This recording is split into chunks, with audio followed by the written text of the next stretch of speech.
उपनगर में रहने वाला भीमा अपनी पत्नी कमला और 6 महीने की बेटी रोमा के साथ रहता था। वो रोज नदी से मछलियां पकड़कर लाता और उन्हें बाजार में बेचकर अपने परिवार का भरण पोषण करता था। एक दिन भीमा अपनी पत्नी से बोला, अब आज थोड़ी तबीयत ठीक नहीं लग रही है। मैं सोच रहा हूँ कि नदी पर ना जाऊं और घर पर आराम कर लूं। तुम्हें तो कभी सर दर्द होता है, कभी पैर दर्द, सिर्फ काम पर ना जाने का बहाना देखते हो। नहीं कमला, मैं सच कह रहा हूँ, आज तबीयत ठीक नहीं लग रही। ठीक है, मत जाओ। आज मेरी भी तबीयत खराब है। मैं भी घर का कोई काम नहीं करूंगी, सिर्फ आराम करूंगी। अच्छा, तुम नाराज मत हो, मैं काम पर जाता हूँ। भीमा सीधा साधा था और कमला उतनी ही खराब। वो भीमा से लड़ने का कोई मौका नहीं छोड़ती।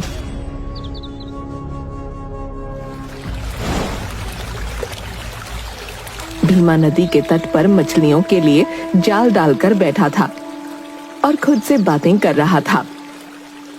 ना जाने कमला कब सुधरेगी। वो कभी मेरी तकलीफ नहीं समझती। उसे तो सिर्फ पैसा चाहिए। जिस दिन मैं नहीं रहूंगा उस दिन उसे समझ आएगा। लगता है जाल में मछलियां आ गई हैं। चलो इन्हें निकालता हूँ और बाजार में बेचकर पैसे ले जाकर कमला को देता हूँ, नहीं तो वो मुझे जीने नहीं देगी। भीमा जाल से मछलियां निकाल ही रहा होता है कि उसकी नजर नदी में बहती हुई एक टोकरी पर पड़ती है जिसमें एक बच्चा होता है। भीमा टोकरी को नदी से बाहर निकालता है। कोई है? अरे ये बच्चा किसका है? न जाने कौन इतने छोटे से बच्चे को इस टोकरी में डालकर नदी में छोड़ गया भाई। अरे कैसे लोग हैं दुनिया में। एक काम करता हूँ, इसे अपने साथ घर ले चलता हूँ, नहीं तो ये मर जाएगा।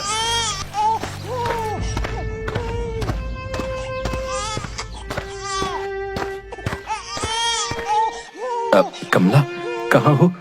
देखो मैं क्या लाया हूँ। इतना शोर क्यों मचा रखा है? आज तुमने नदी से घर आने में देर कर दी। कब बाजार जाओगे? कैसे पैसे लेकर आओगे? तुम्हें तो सिर्फ पैसों की ही पड़ी रहती है। ये देखो, आज नदी में किसी ने इस छोटे से बच्चे को एक टोकरी में डालकर छोड़ दिया था। जिसका बच्चा है, अगर उसने छोड़ दिया तो तुम इसे क्यों ले आए? तुम कैसी बातें कर रही हो? अगर मैं इसे घर नहीं लाता तो क्या वहाँ नदी में मछलियों का चारा बनने के लिए छोड़ देता है? इस बच्चे को मछली खाए या शेर खाए, मुझे क्या करना है? इस मुसीबत को मैं ना रखूंगी अपने घर में। बहुत हो गया कमला, मैंने आज तक तुम्हारी हर बात मानी है और अब तुम मेरी एक बात ध्यान से सुनो। ये बच्चा इस घर में ही रहेगा और रोमा के साथ हम इसे भी पालेंगे। इस बारे में मुझे कोई बात नहीं करनी है। कमला ने भीमा को पहली बार इस तरह गुस्से में बात करते देखा था, इसलिए उसने कुछ नहीं कहा और बच्चे को रखने के लिए तैयार हो गई। भीमा ने बड़े प्यार से उस बच्चे का नाम सोमा रखा। धीरे धीरे समय के साथ रोमा और सोमा दोनों बड़े होने लगे। एक दिन, पिताजी, क्या मैं भी आपके साथ नदी पर मछलियां पकड़ने चल सकती हूँ? क्यों बेटा, तुम्हें मछलियां पकड़ना सीखना है? जी पिताजी, मैं भी आपकी तरह एक मछुआरा बनना चाहती हूँ। बेटा, अभी तुम छोटी हो। अभी तुम अपनी बहन रोमा के साथ खेलो। जब बड़ी हो जाना तब चलना। अगर जाना चाहती है तो आप ले क्यों नहीं जाते? अच्छा ही है, पिता का काम सीख लेगी तो आपका काम हल्का हो जाएगा। मुझे रोमा और सोमा दोनों को जो कुछ भी सिखाना होगा मैं खुद सिखा लूंगा। तुम्हें मुझे बताने की जरूरत नहीं है। मैं तो इसलिए कह रही थी कि अगर उसका मन है तो सिखा दो ना, लेकिन जैसा तुम्हें ठीक लगे। कमला सोमा को बिल्कुल पसंद नहीं करती थी, लेकिन भीमा की वजह से वो मजबूर थी।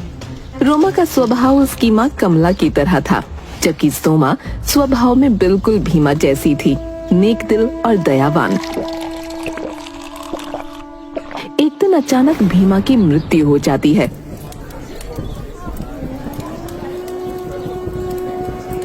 रोमा और सोमा बहुत दुखी होते हैं। बेटा रोमा, तू रो मत, ये तो नियति है, हम इसे बदल नहीं सकते। तुम्हारे पिता का साथ बस इतना ही लिखा था, तुम्हें हिम्मत रखनी होगी। हाँ माँ, लेकिन अब हम कैसे रहेंगे? हमारा घर कैसे चलेगा? पिताजी ही तो अकेले काम करने वाले थे। तू फिक्र मत कर, ये सोमा है ना, इसने तुम्हारे पिता से मछलियाँ पकड़ना सीखा था, अब से ये जाएगी मछलियाँ पकड़ने। हाँ माँ, मैं जाऊंगी पिताजी की जगह मछलियाँ पकड़ने, आप फिक्र मत कीजिए। बस बस, ज्यादा प्यार दिखाने की जरूरत नहीं है, तू ही जाएगी और कौन जाएगा। उस दिन से सोमा के तो जैसे दिन ही बदल गए। कमला उससे घर का सारा काम करवाती, मछली पकड़ने और घर के लिए पानी लेने नदी पर भेजती, लेकिन उसे हमेशा खाना बहुत थोड़ा सा देती। एक दिन नदी पर पानी भरने गई सोमा वहां बैठकर रो रही थी। पिताजी, आप मुझे छोड़कर क्यों चले गए? मुझे आपकी बहुत याद आती है। आपके सिवा कोई मुझसे प्यार नहीं करता। माँ तो मुझे ठीक से खाना भी नहीं देती। मैं क्या करूँ पिताजी? आप मुझे कोई रास्ता बताइए। लेकिन उसे कोई जवाब नहीं मिलता। वो घर आ जाती है। आ गई महारानी, नदी से पानी भरकर लाने में इतना वक्त लगता है क्या? माँ, पानी भरकर मटके भारी होते हैं, इसलिए मैं धीरे धीरे चलकर आती हूँ ताकि पानी गिर ना जाए। बस कर अपने बहाने, काम धाम ठीक से करती नहीं, खाना इतना खाती है। माँ, खाना तो आप मुझे आधा पेट देती हैं। जवाब देती है मुझे? रुक जा, तेरी अच्छे से मरम्मत करती हूँ, तब तेरा दिमाग सही होगा। और रोमा ये सब देखकर बड़ी खुश होती है। रोज सोमा नदी किनारे बैठकर पिता को याद करती और खूब रोती। एक दिन वो नदी किनारे बैठकर रो रही थी, तभी एक बूढ़ी औरत आती है। बेटा, क्या मुझे थोड़ा पानी पिलाओगी? हाँ अम्मा, जरूर पिलाऊंगी। आप पहले आराम से बैठ जाइए, मैं अपने घड़े से आपको पानी पिला देती हूँ। सोमा बूढ़ी औरत को उसकी इच्छा अनुसार पानी पिलाती है। तुम बहुत नेक दिल हो बेटी, तुमने मुझे पानी पिलाया, इसके बदले में मैं तुम्हें कुछ देना चाहती हूँ। मुझे कुछ नहीं चाहिए अम्मा। क्या तुम्हें किसी चीज की इच्छा नहीं? नहीं, मेरे पिताजी ने मुझे सिखाया था कि किसी की मदद बिना किसी लालच से करनी चाहिए। बूढ़ी औरत अपने दोनों हाथ जोड़ती है और वो एक परी बन जाती है। आप कौन हैं और ये आपने कैसे किया? सोमा, मैं इच्छा परी हूँ और मैं अपनी इच्छा से कोई भी रूप ले सकती हूँ। इच्छा परी? लेकिन आप मेरा नाम कैसे जानती हैं? सोमा, मुझे सब कुछ पता है। तुम रोज यहाँ बैठकर अपने पिता को याद करती हो और रोती हो, मैं सब जानती हूँ। मैं तुम्हें एक वरदान देती हूँ, आज के बाद तुम जब भी रोओगी तब तुम्हारी आंखों से आंसू की जगह हीरे जवाहरात गिरेंगे। लेकिन मैं उन हीरे जवाहरातों का क्या करूँगी? तो तुम्हें क्या चाहिए? मुझे कुछ नहीं चाहिए। ठीक है, मैं तुम्हें एक और वरदान देती हूँ। तुम्हारी आवाज कोयल जैसी सुरीली हो जाए, तुम्हारा गाना सुनकर इंसान अपने दुखों को भूल जाएगा। इतना कहकर परी गायब हो जाती है और सोमा पूरे रास्ते वो गाना गाती हुई अपने घर वापस आती है।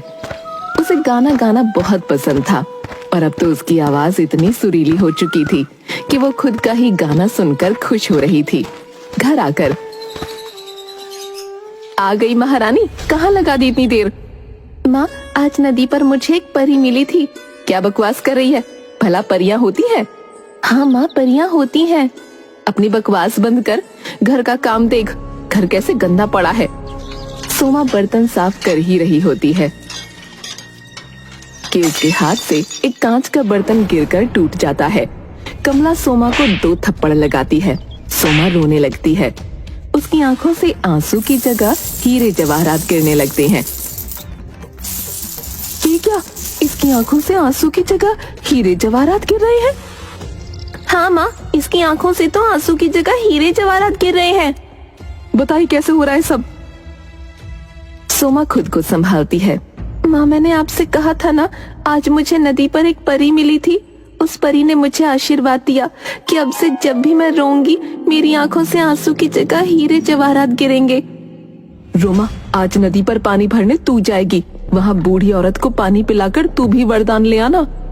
मैं जाऊंगी नदी पर, लेकिन मटका बहुत भारी होता है, मैं कैसे उठाकर लाऊंगी? तू ये छोटा सा मिट्टी का बर्तन लेकर जा और बूढ़ी औरत को इससे पानी पिलाना। रोमा वो मिट्टी का बर्तन लेकर नदी किनारे जाती है। परी अपने असली रूप में ही रोमा के सामने आती है। बेटा मुझे पानी पिला दो। नहीं नहीं, ये पानी तो बूढ़ी औरत के लिए है, मैं उसका इंतजार कर रही हूँ, उसे ही पानी पिलाऊंगी। तुम कितनी बदतमीजी से बात करती हो, क्या तुम्हारे घर वालों ने तुम्हें तमीज नहीं सिखाई? तुम मेरा समय मत खराब करो, यहाँ से चली जाओ। वैसे ही इतनी दूर चलकर आई हूँ, थक गई हूँ, ऊपर से तुम मुझे परेशान कर रही हो। तुम सच में बहुत बदतमीज लड़की हो। मैं बद्दुआ देती हूँ, अब से जब तुम अपना मुंह खोलोगी तुम्हारे मुंह से कौवे की आवाज निकलेगी। परी गायब हो जाती है। रोमा रोती रोती घर जाती है। क्या बात है बेटा, तुम रो क्यों रही हो? रोमा जैसे ही मुंह खोलती है कौवे की आवाज आने लगती है। तुम्हारी आवाज को क्या हुआ? रोमा लिखकर कमला को सारी बात बताती है।